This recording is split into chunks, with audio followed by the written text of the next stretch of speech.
ডাকসু নির্বাচন, ছাত্রদল, তাদের ধারণা ছিল তারাই বোধহয় সবচেয়ে শক্তিশালী।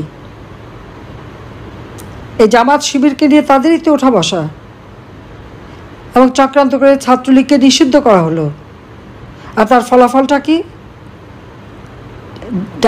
জাকসু সব জায়গায় আজকে শিবিরের দৌরাত্ম্য। শিবির সব, যে বাংলাদেশের জন্য প্রাচ্যের অক্সফোর্ড খ্যাত ঢাকা বিশ্ববিদ্যালয় অসাম্প্রদায়িক চেতনার একটা জায়গা।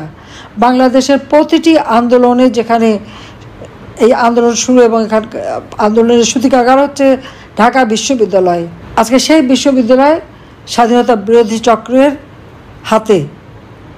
এর থেকে দুঃখের আর কি, এর থেকে লজ্জার আর কি আছে? অথচ ইউনূসের কিন্তু এ ব্যাপারে কোনো বিকার নাই, এদেরকেই সে তুলে এনেছে সামনে। কাজে আজকে আওয়ামী লীগের যত নেতাকর্মী, মুক্তিযোদ্ধা, অসাম্প্রদায়িক চেতনায় যারা বিশ্বাস করে, ধর্ম বর্ণ নির্বিশেষে সকলের অধিকার বিশ্বাস করে, তাদের সবাইকে এক হতে হবে এবং যা কিছু আছে তাই নিয়ে এদের মোকাবেলার জন্য প্রস্তুত থাকতে হবে। কারণ দেশের মানুষকে রক্ষা করতে হবে। সময়ের কারণে হয়তো আমি সরে আসতে বাধ্য হয়েছিলাম, কিন্তু আমি তো সরে আসার লোক না, আপনারা জানেন। আমি সরে গেলে যদি মানুষ হত্যা কমে যায়, কারণ আমি চাই না এদেশের মানুষ এভাবে মারা যাক। কিন্তু কি হলো, এই মানুষকে হত্যা করা তো থামেনি। আওয়ামী লীগের অগণিত নেতা কর্মী একেবারে তৃণমূল পর্যায় থেকে যেভাবে একের পর এক তাদের উপর আক্রমণ, হত্যা, নির্যাতন, নারী শিশু কেউই রেহাই পাচ্ছে না। অবৈধভাবে সংবিধান লঙ্ঘন করে ডক্টর মোহাম্মদ ইউনূস ক্ষমতা দখল করল। এই ক্ষমতা দখলটা সে কীভাবে করেছিল সেটা তার মুখ থেকেই বেরিয়ে গেল যে এই আন্দোলন কোনো ছাত্র জনতার আন্দোলন না, এটা ডক্টর মোহাম্মদ ইউনূসের মেটিকুলাস ডিজাইনে পরিচালিত মাস্টার মাইন্ড দ্বারা।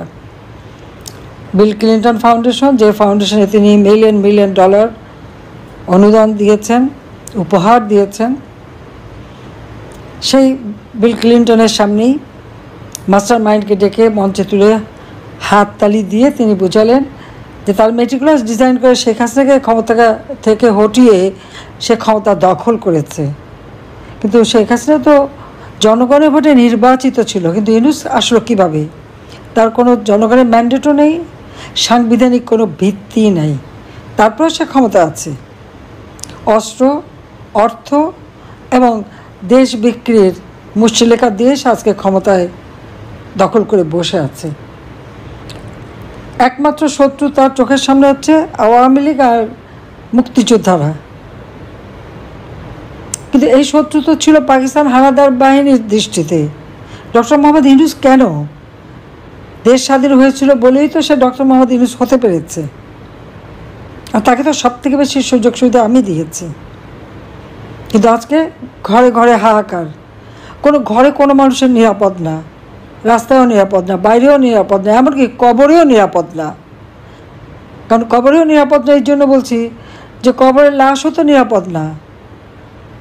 রাজবাড়িতে নোরা পাগলার কবর থেকে তার লাশ তুলে সে লাশের উপরে লাঠি দিয়ে পেটানো এবং লাশে আগুন দিয়ে পুড়িয়ে দেওয়া, কোনো মুসলমান আরেক মুসলমানের লাশ এভাবে পোড়াতে পারে? এরা, এবং তারা কিন্তু সবাই একবার আল্লাহ বিল্লাহ করা মানুষ, তাদের ছবিও কিন্তু স্পষ্ট। কিন্তু কারা সঠিকভাবে পড়ার সেটা কোনো ঠিক নাই। ইউনূস সাহেবের এক উপপ্রেস সচিব তিনি তারা চোখে দেখলেন যে এই ঘটনা আওয়ামী লীগ ঘটিয়েছে, এটা নাকি তথ্য পেয়ে গেছে।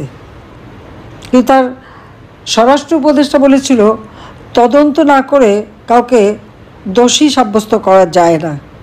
কিন্তু আওয়ামী লীগ নেতা কর্মীদের বিরুদ্ধে, আমি, রেহানা, আমাদের 5টা ছেলে মেয়ে, তাদের বিরুদ্ধে যখন মামলা দেওয়া হয়েছে, আওয়ামী লীগের অগণিত নেতা কর্মীর সাথে সাথে তাদের আত্মীয় পরিবার পরিজন, তাদের বিরুদ্ধে যখন মামলা দিয়ে আসামি করা হয়েছে, গ্রেপ্তার করে জেলখানায় নিয়ে হাত করা দিয়ে জেলখানায় নিয়ে যাওয়া, এমনকি প্রধান বিচারপতিকেও হাত করা দিয়ে গ্রেপ্তার করা, তদন্ত না করে এই তো তাদেরকে আসামি করা হলো। তাহলে এদের চরিত্রটা কি, সেটাই সবাইকে দেখতে হবে। অনেকে ভেবেছিল যে ইউনূস আসলে পরে দেশে একেবারে শান্তি আসবে, অর্থের স্রোত বয়ে যাবে, বিদেশি বিনিয়োগের স্রোত হবে, কিন্তু ইউনূসের আসল চেহারাটা আজকে শুধু বাংলাদেশে না, সারা বিশ্ববাসীর কাছেই উন্মোচিত। সে যে একটা জঙ্গি সন্ত্রাসী, সে যে মানুষ হত্যাকারী এবং অবৈধভাবে ক্ষমতা দখলকারী, এটা কিন্তু আজ স্পষ্ট। আওয়ামী লীগের বোধহয় কোনো নেতা কর্মী আর তাদের আত্মীয়স্বজন কেউ বাদ নেই যাদের বিরুদ্ধে মামলা না দিয়েছে। শ্রমিকের অর্থ আত্মসাৎ করায় শ্রমিক আদালতে সাজাপ্রাপ্ত দণ্ডিত আসামি হচ্ছে doctor Mohammad Yunus. Money laundering, শ্রমিকের অর্থ আত্মসাৎ, ট্যাক্স ফাঁকি দেওয়া, বিভিন্ন মামলায় তার যে দুর্নীতি দমন কমিশন কর্তৃক তার বিরুদ্ধে যত মামলা, সব মামলা প্রত্যাহার করে নিয়েছে। ক্ষমতা এসে আগে সব প্রত্যাহার করে উল্টো আরও ম্যান পাওয়ারের ব্যবসা, ডিজিটাল ওয়ালেটের ব্যবসা, এই ব্যবসা সেই ব্যবসা হাতিয়ে নিয়েছে। একটা অর্থলোভী ধূর্ত শৃগাল, এর হাত থেকে দেশকে রক্ষা করতে হবে, দেশের মানুষকে রক্ষা করতে হবে। এদের হাতে কেউ নিরাপদ না। ডাকসু নির্বাচন, ছাত্রদল, তাদের ধারণা ছিল তারাই বোধহয় সবথেকে শক্তিশালী। এই জামাত শিবিরকে নিয়ে তাদেরই তো ওঠা বসা, এবং চক্রান্ত করে ছাত্রলীগকে নিষিদ্ধ করা হলো। আর তার ফলাফলটা কি? জাকসু সব জায়গায় আজকে শিবিরের দৌরাত্ম্য। শিবির সব যে বাংলাদেশের জন্য প্রাচ্যের অক্সফোর্ড খ্যাত ঢাকা বিশ্ববিদ্যালয় অসাম্প্রদায়িক চেতনার একটা জায়গা।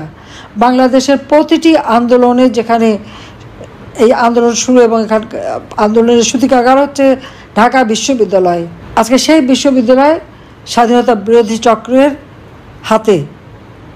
এর থেকে দুঃখের আর কি, এর থেকে লজ্জার আর কি আছে? অথচ ইউনূসের কিন্তু এ ব্যাপারে কোনো বিকার নাই, এদেরকেই সে তুলে এনেছে সামনে।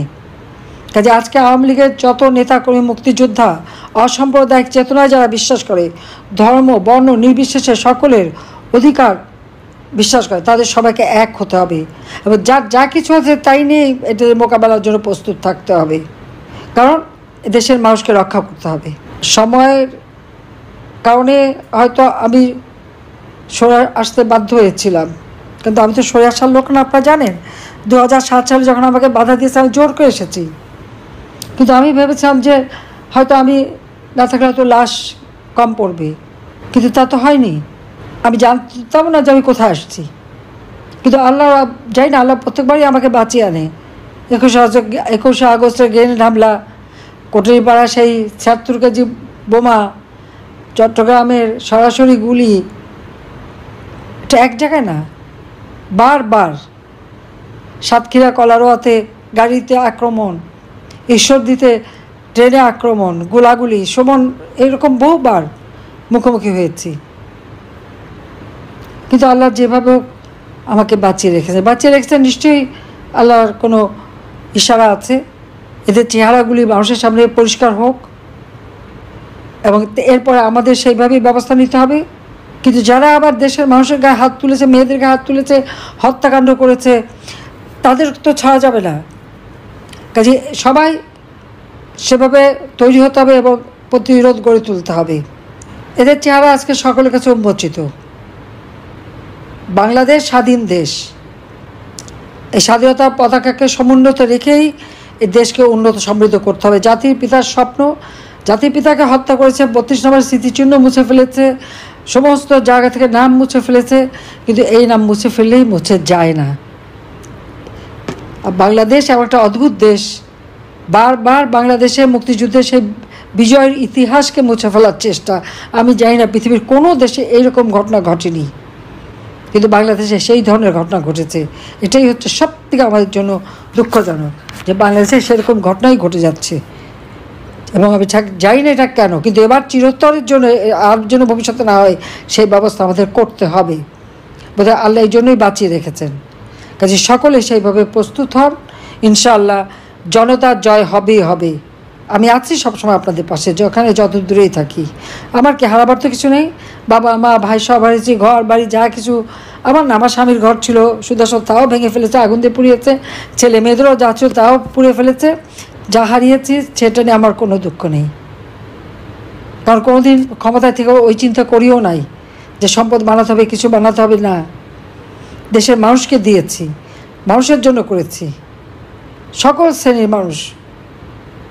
আমরা বয়স্ক ভাতা, বিধবা ভাতা যখন এবং আমাদের যে পারিবারিক কার্ড করে দিলাম টিসিবির, ওরা খুঁজে দেখতে গেছে ওখানে সব নাকি আওয়ামী লীগকে দিয়েছে। খুঁজতে যে দেখে 1 কোটি পরিবারের কার্ডের মধ্যে মাত্র 43 লক্ষ পেয়েছে যারা আওয়ামী লীগের সাথে সম্পৃক্ত, আর 57 লক্ষই আওয়ামী লীগ না। আমি যখন দেশ চালাই, আমি জাতির পিতার কন্যা, বাংলাদেশের প্রধানমন্ত্রী, বাংলাদেশের জনগণ দল মত নির্বিশেষে, ধর্ম বর্ণ নির্বিশেষে, লিঙ্গভেদে সকলের জন্য আমি কাজ করেছি, কাউকে বঞ্চিত করিনি। ভূমিহীন গৃহহীন মানুষকে যখন ঘর দিয়েছি, কে কোন দল করে সেটা দেখিনি, যে ভূমিহীন গৃহহীন তাকেই দিয়েছি, এই উদার হস্তে দান করেছি। আর সেই মানুষগুলিকে আজকে কষ্ট দিচ্ছে, ঘরবাড়ি কেড়ে নিচ্ছে।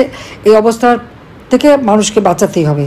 তার জন্য সকলে, এটাই আমার নির্দেশ যে যা কিছু সবাই নিয়ে এখন মাঠে নামতে হবে, এদেরকে হটাতে হবে। এদেরকে হটানোর জন্য, আর যাদের ঘর বাড়ি দোকানপাট ব্যবসা প্রতিষ্ঠান যারা ভেঙেছে, লুটপাট করেছে, ধ্বংস করেছে, মেয়েদেরকে হাত তুলেছে, তাদেরকে উপযুক্ত শাস্তি যখন যেভাবে সুযোগ পাওয়া যায় সেইভাবেই দিতে হবে। গেরিলা যুদ্ধ করে বাংলাদেশ স্বাধীন করেছে আমরা, এটা মনে রাখতে হবে। ওরা মব সন্ত্রাস করেছে, আমাদের গেরিলা কায়দায় তার প্রতিকার করতে হবে। কাজে সেভাবেই সকলে তৈরি থাকেন। আমি এটুকু আবার বলবো যে আমি আছি, ইনশাল্লাহ জনতার জয় হবেই। জয় বাংলা, জয় বঙ্গবন্ধু, বাংলাদেশ চিরজীবী হোক। খোদা হাফিজ।